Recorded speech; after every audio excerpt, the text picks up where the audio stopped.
my beloved Boss Mike Cervera.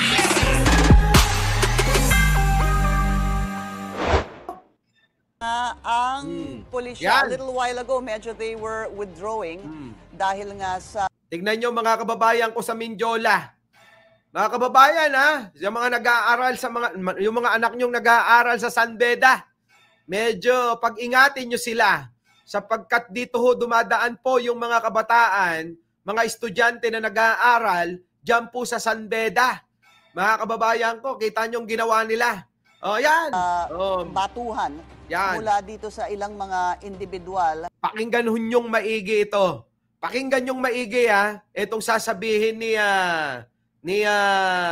Pinky Web pasok! O grupo na pawang mga nakaitim na mga shirt.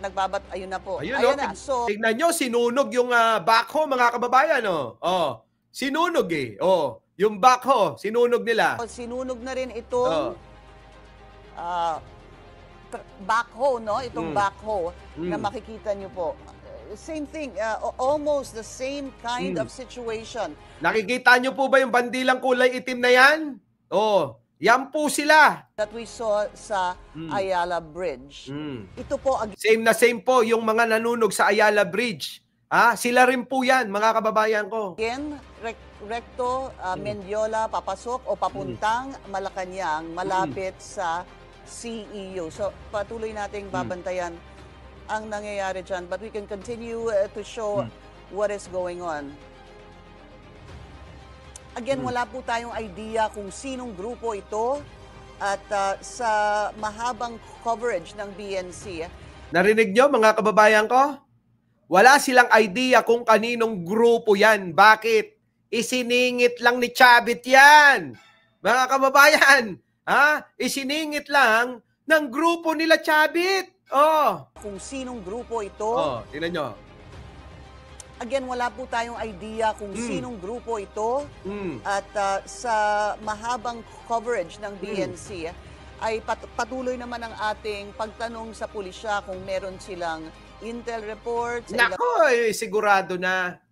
Sigurado na ho mga kababayan. Alam na ang gagawin dyan. Etong mga sinubo nilang mga kabataan, kawawa naman. Ano po? Biruin ninyo mga pinagdadakip sila, maaari pang mga makasuhan at makukulong na matagal imbis na nag-aaral. Ito na nga po mga kababayan ko, ginagamit ang mga kabataan para sa pansarili nilang interes, mga walang yayan. Grabe. Ang posibleng kaguluhan. Ang sabi po ng spokesperson ay wala naman silang namomonitor so far. Pero paminsan ay hindi talaga maiiwasan. Gaya ng ilang mga nag-organisa ng rally ngayong araw, dapat daw maging mapagmatsyag, dapat mag-ingat, dahil posible din ang pag-infiltrate ng kung sino-sinong individual. Ayan na nga ho. Yung po bang mga kababayan marami naman talaga ang hangarin mapayapang rally. Pero mga kababayan, etong grupo na ito, na mga nakamaskara ng itim, na may mga daladalang mga pasabog na kahit pa, mga kababayan flying saucer na alam nyo na laman, grabe, daladala nila At talaga naman, tignan nyo ho yung kanilang tapang pag magkakasama, pero kapag ka nahiwa-hiwalay ng bawat isa, katwiran? Wala po akong alam, kuya. Hindi ko po alam yan. Nakisama lang ako, kuya. Nasa gilid lang po ako, kuya. Hindi po ako nagbabato, kuya. Kita nyo ho, mga kababayan ko. Yan po yung mga nasasambit ho ng mga, ng mga rallyista. Dapat talaga may managot dyan. Sana'y isang peaceful na protest laban sa korupsyon. Yung iba ginagamit ng upuan para panangga. Yung ilan sa mga protesters ginagamit ng upuan para pangpanangga para sa kanilang safety.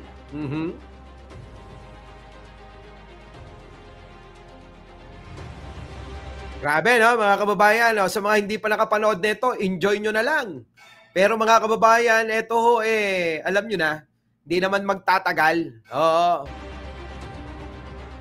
This is really a question of how long this standoff will Pawala na ho mga kababayan. May mga nagtatapik pa na napasok na daw nila yung Malacanang. Mga kababayan, Mindiola pa lang. Hindi naman yan Malacanang. Ano? Will persist. Anong magiging aksyon ng pulisya laban dito sa mga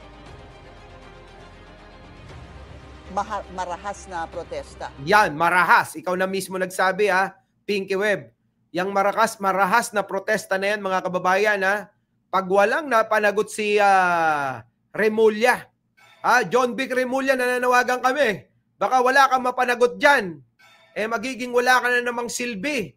Inutil ka. Ano? Ayan na. Alright, so it seems that the police is already wala na, tapos na rally. Eto'y kanina lang, maaga-aga. trying to march forward. Para kahit papano siguro mag-retreat itong mga individual. Yan mga kababayan ko. Ang kaganapan kanina.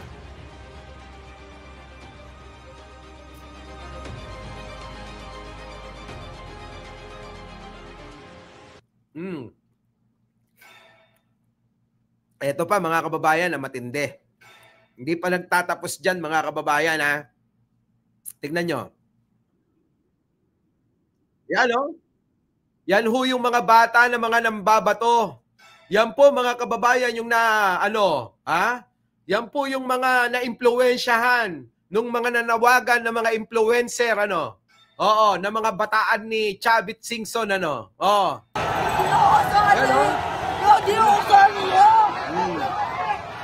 Tanyo? Grabe, no? Ang tatapang. Kita nyo?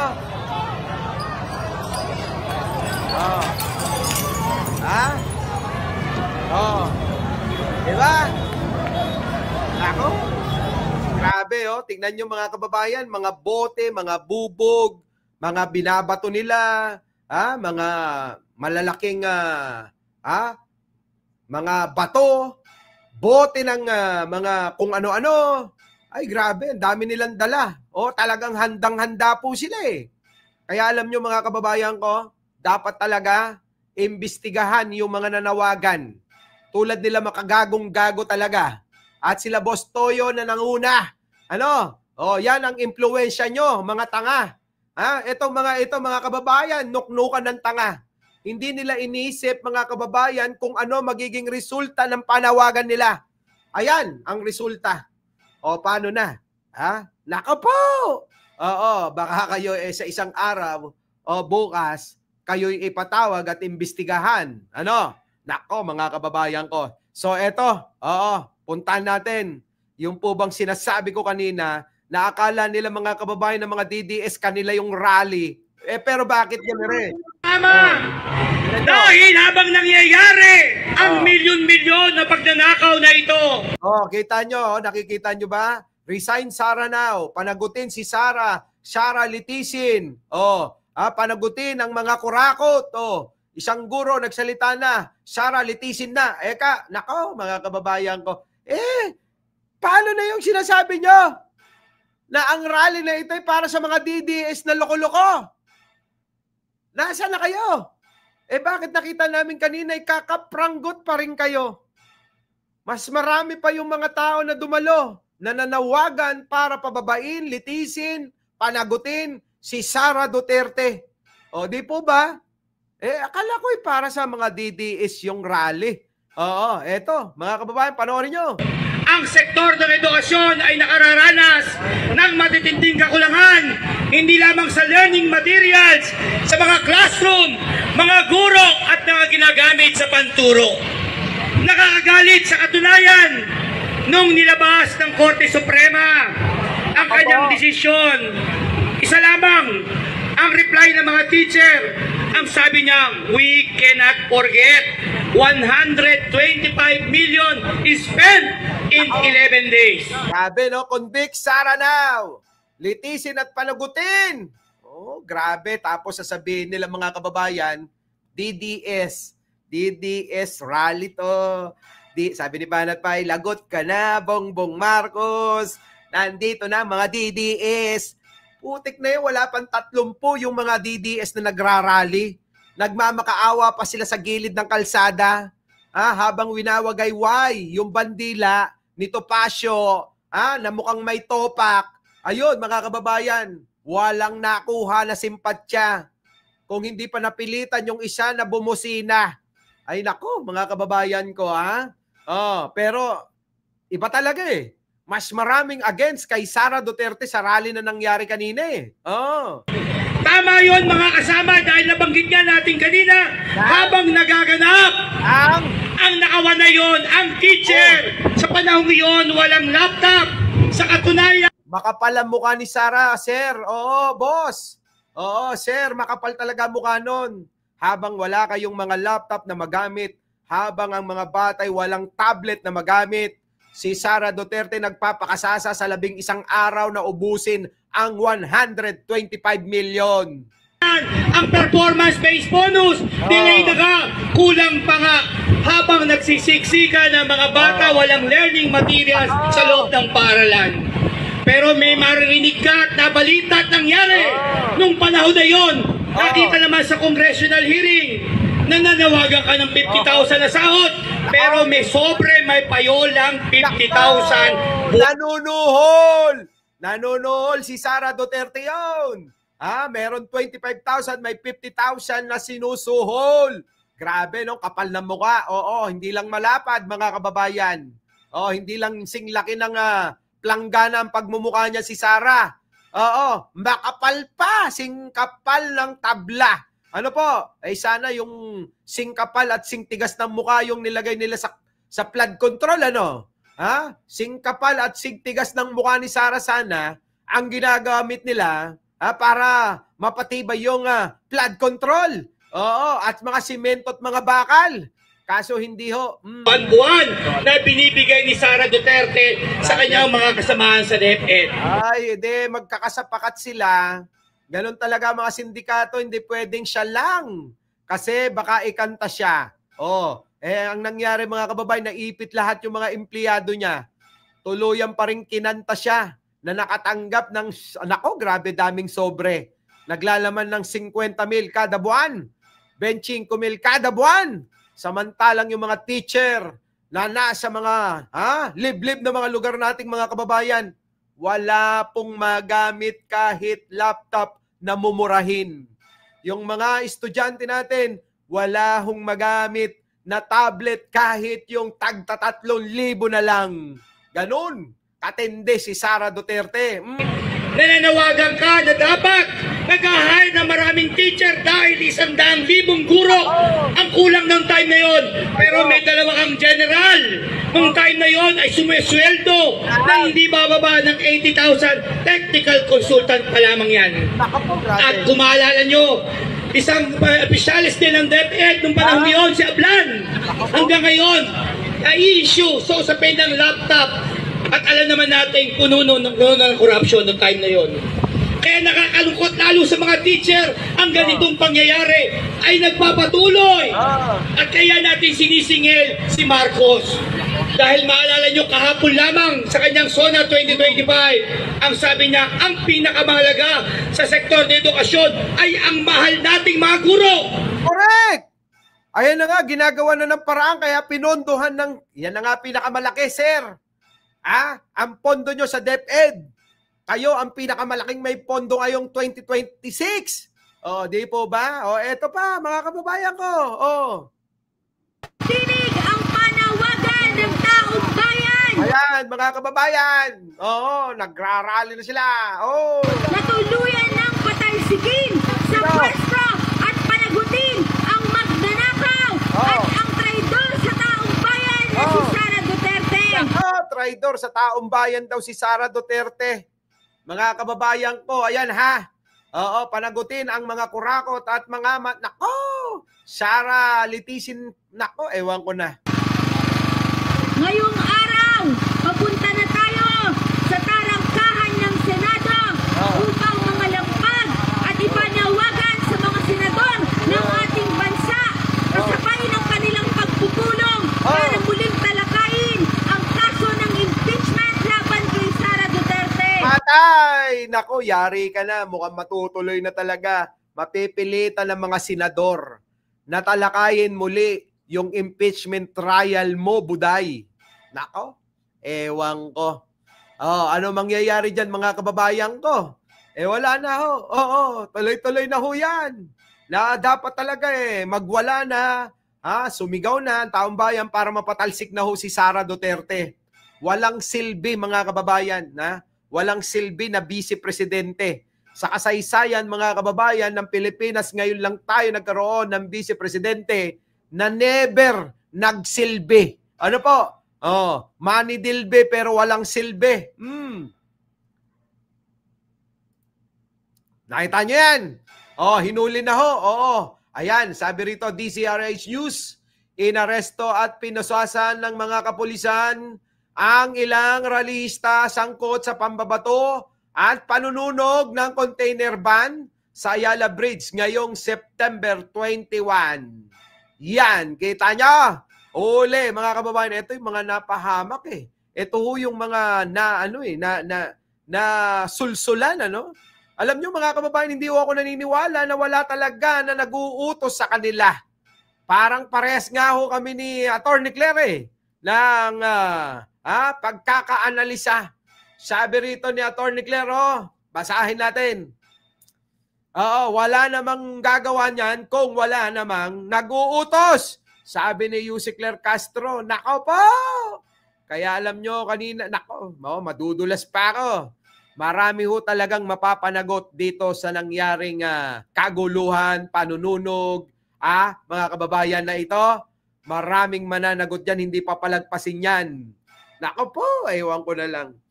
Chabi, tumanda ka na. At saka yung mga alipores mo, manda na kayo. Delikado na kayo. Mga kababayan, tignan nyo naman mga pinaggagawa ho nila. Tama ho ba yan? Yan ba naaayon pa sa mapayapa na panawa na tatawag at pagbibigay ng malayang pamamahayag ng para mapakinggan tayo ng Malacanang? Hindi na, mga kababayan ko. Ano pa? Ito pa, mga kababayan, nasa na yun? Boss Mike, pasok! Kita nyo, ayan na ho, si John Vic Remulla, mga kababayan, wala na ho. Nangialam na. Ayan o. Paris Carter. Ganyan kasi wala na ba yung nagbanan na ako tusin na lang. Kita nyo, galit na ho, mga kababayan ko. Galit na. Sabi ni Pangulong Bongbong, putang ina nang ginagawa ng mga hayop na yan. Sabi ni John Vic, ako nang bahala, sir. Ako na, wag kayo kontrolado, sir. Kontrolado ho. Putik na yan, mga kababayan ko. Ano pang kontrolado dyan? Sa bagay, alam nyo, napakasuyot. Alam nyo yung suyot? Mahina. Yan. Napakamahina. Nandyan na si Anino TV. Hindi nyo daw siya pinapanood Napakahina ng ginawa nilang yan.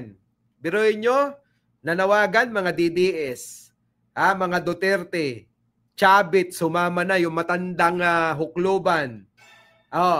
Tapos mga kababayan, ganyan lang? Wala, mahina. Mga kababayan, nung panahon natin, tandaan nyo yan. Sino nakakaalala? Pansinin ninyo, nung panahon ng EDSA 3, abay mas matindi dyan. Bakit? Ang sinusunog nun mga police patrol car. Mga sasakyan. Talagang matindi nun ano nga nangyari?